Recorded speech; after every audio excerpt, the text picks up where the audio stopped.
Hello friends, सभी का स्वागत है मेरी किचन में। आज हम पोहा चिवड़ा बना रहे हैं। वैसे तो दिवाली ख़त्म हो गया है, पर इसे हम घर पर खाने के लिए स्नैक्स के तौर पर चाय के साथ में शाम के टाइम पे खाने के लिए इसे हम कभी भी बना सकते हैं। तो आज हम पोहा चिवड़ा बना रहे हैं। तो हमारा चिवड़ा देखिए एकदम इतना करारा बनता है। देखिए हाथ से मसलने पर ये एकदम आसानी से पूरा ये मसल जाता है और चूरा चूरा हो जाता है। तो इसे मैंने कैसे बनाया है तो ये जानने के लिए चलिए आज की रेसिपी को हम शुरुआत करते हैं। तो चिवड़ा बनाने के लिए सबसे पहले तो हमें चाहिए पोहा। तो पोहा को हमें इस तरह से छानकर अच्छे से साफ करके लेना है। कभी भी हम बाज़ार से पोहा लाए तो उसे साफ करना बहुत ज़रूरी है। इसके लिए ये स्टेप भी हमें करना चाहिए। तो मैंने यहाँ पर आज आधा किलो पोहा लिया है। इसे इस तरह से अच्छे से पूरा छान कर लिया है। तो देखिए इस तरह का कचरा निकलता है इसमें। इसके लिए पोहा छानना बहुत ज़रूरी है। तो इस पोहा को हमें धूप में रखना ये भी बहुत ज़रूरी है। जब हम चिवड़ा बनाते हैं तब हमें इसे इस तरह से धूप में रखना चाहिए। तो चिवड़ा बनाने के लिए मैंने बाकी का सब सामान निकाल लिया है। तो यहाँ पर मैंने मूंगफली, काजू, रोस्टेड चना दाल, करी पत्ता, सूखे नारियल को मैंने इस तरह से कट करके लिया है। लंबे लंबे पीसेस में मैंने इसे चॉप करके लिया है। उसी के साथ में ही लिया है मैंने नमक, हल्दी पाउडर, कम तीखी वाली हरी मिर्च और ये दोनों मिला के 1 चम्मच है सौंफ और धनिया। तो इन्हीं चीज़ों का यूज़ हमें करना है। और याद रखना है हमें धूप में से निकाल कर पोहा तुरंत उसका चिवड़ा बनाना है, ताकि ये बहुत कुरकुरा बनता है। इसकी वजह से ही पोहा हमारा एकदम करारा बनता है। तो धूप में से अब मैंने निकाल कर लाया है पोहा। तो यहाँ पर मैंने कढ़ाई में थोड़ा सा ऑयल गरम किया है और उसमें हमारी जितनी कढ़ाई होगी, जितना हमारा कढ़ाई में पोहा आएगा उतना हमें एक एक बैच में इस तरह से ऐड करना है। और मीडियम टू लो फ्लेम पे ही हमें इसे भूनना है। हाई फ्लेम हम करेंगे तो हमारा पोहा जो है वो पतला रहता है। ये पोहा चिवड़ा वाला तो ये जल सकता है। इसके लिए हमें इसे मीडियम फ्लेम पे ही इस तरह से लगातार चलाते हुए भून लेना है।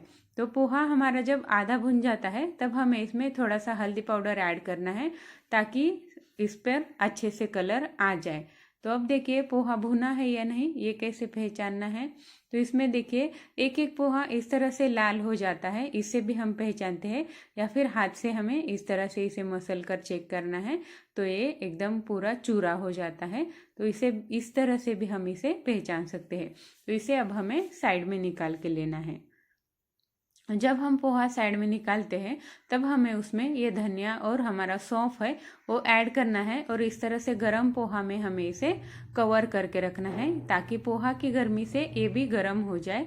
में हमें इसे भूनना नहीं है, सौंफ को और धनिया को। और बाकी का बचा पोहा जो था वो भी मैंने सब इसी प्रोसेस से भून लिया है। तो अब हमें इसे एक साथ मिक्स करके लेना है। और जो बाकी का बचा हुआ हमारे बाकी सारे इंग्रेडिएंट्स है वो हमें अब फ्राई करके लेने हैं। तो कढ़ाई में देखिए मैंने एकदम थोड़ा सा 100 ग्राम भी तेल नहीं है, ये इतना ही यूज़ किया है मैंने पोहा बनाने के लिए। तो ऑयल को हमें हल्का सा गरम करके लेना है। ज़्यादा अभी हमें ऑयल को गरम नहीं करना है, क्योंकि हमारी सारी चीज़ें जो है वो अच्छे से फ्राई होनी चाहिए। तो देखिए सबसे पहले मैंने ऑयल में मूंगफली ऐड किया है। मूंगफली को भी हमें लो फ्लेम पे ही एकदम अच्छे से 2 या 3 मिनट लगते हैं मूंगफली फ्राई होने के लिए। तो एकदम बहुत अच्छे से इसे भी हमें फ्राई करना है। मूंगफली को इस तरह से चलाते रहना है ताकि चारों तरफ से ये एकदम अच्छे से फ्राई हो जाए। तो मूंगफली फ्राई हो गई है ये कैसे पहचानना है, तो ये बीच में से ऐसे ज़रा ज़रा सी ये खुलने लगती है। तो उसी से ही हम पहचान जाते हैं कि मूंगफली फ्राई हो गई है, या फिर उसका कलर चेंज हो जाता है, हल्का सा डार्क ब्राउन कलर में आ जाती है। तो मूंगफली मेरी फ्राई हो चुकी है। अब हमें इसे निकाल कर साइड में रख लेना है। उसी ऑयल में अब मैंने सूखा नारियल ऐड किया है। इसे भी हमें सेम प्रोसेस से अच्छे से फ्राई करके लेना है। इसका कलर भी हमें अच्छे से चेंज करना है। याद रखना है इसे भी जलाना नहीं है कौन सी भी चीज़ हमें, सिर्फ हमें एकदम अच्छे से लो फ्लेम पर सभी चीज़ों को फ्राई करना है। तो देखिए इसका कलर भी धीरे धीरे चेंज हो रहा है, तो अब हम इसे भी निकाल लेते हैं। तो कढ़ाई में से हमें सूखे नारियल को भी मैंने यहाँ पर निकाल लिया है। इसी में ही अब मैंने काजू ऐड किए हैं।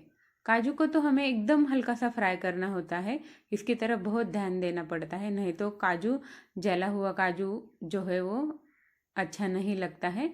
इसके लिए काजू को तो एकदम हल्का सा फ्राई करना है और तुरंत हमें इसे निकाल के लेना है। इसी में ही अब मैंने भुना हुआ चना दाल ऐड किया है। चना दाल तो पहले से ही ये भुनी हुई रहती है, इसकी वजह से इसे भी ज़्यादा फ्राई करने की ज़रूरत नहीं पड़ती है। इसे भी हमें हल्का सा सिर्फ मतलब ये गर्म हो जाए इतना ही हमें इसे एकदम हल्का फ्राई करना है और इसे भी हमें निकाल कर लेना है। इसके ऊपर ये झाग आता है, इसकी वजह से तुरंत हमें समझ में नहीं आता है, तो इस तरह से ऊपर उठा के इसे चेक करना पड़ता है। तो मेरी ये चना दाल भी अब मैं साइड में निकाल कर लेती हूँ।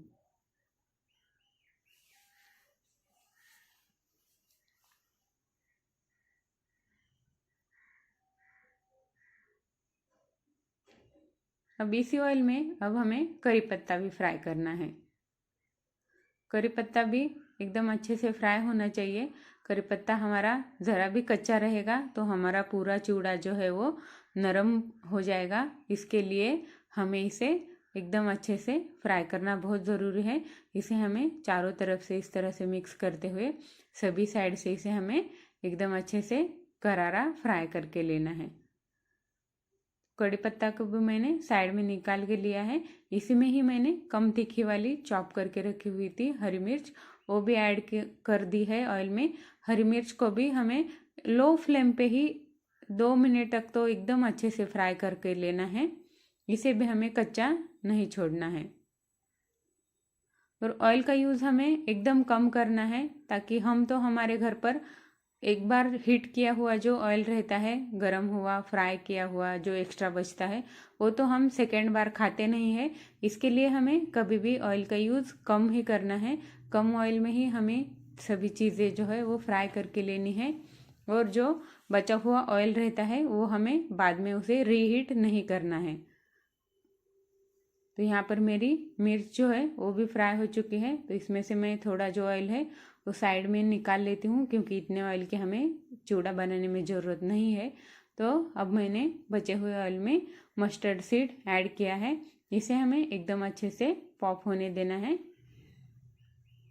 और इसी में ही हल्दी पाउडर और नमक जो था वो भी इसमें हमें ऐड करना है।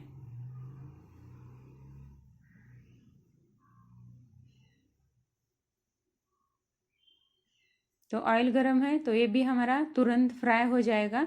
तो गैस हमें ऑफ करना है और इसे इस तरह से मिक्स करना है, हल्का सा फ्राई करके लेना है।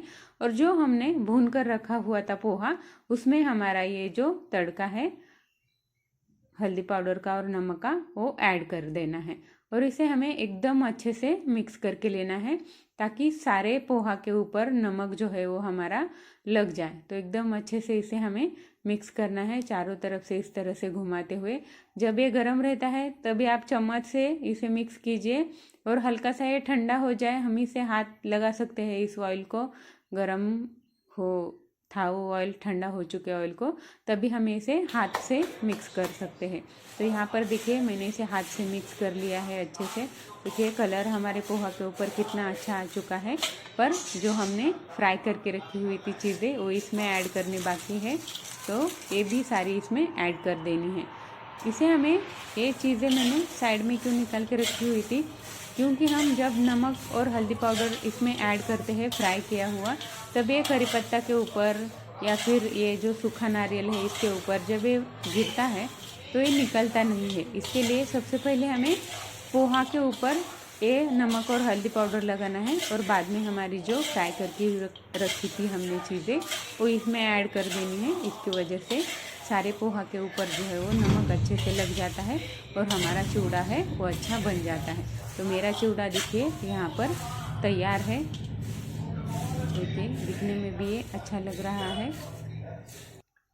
तो आज की रेसिपी मेरी आपको कैसी लगी वो मुझे कमेंट ज़रूर कीजिए। आप कैसे चिवड़ा बनाते हैं वो भी मुझे कमेंट कीजिए। देखिए कितनी अच्छे से हमारी सभी चीज़ें जो है वो पोहा के अंदर मिक्स हो चुकी है। तो इस तरह से मेरा पोहा का चिवड़ा तैयार है। रेसिपी पसंद आए तो चैनल को सब्सक्राइब ज़रूर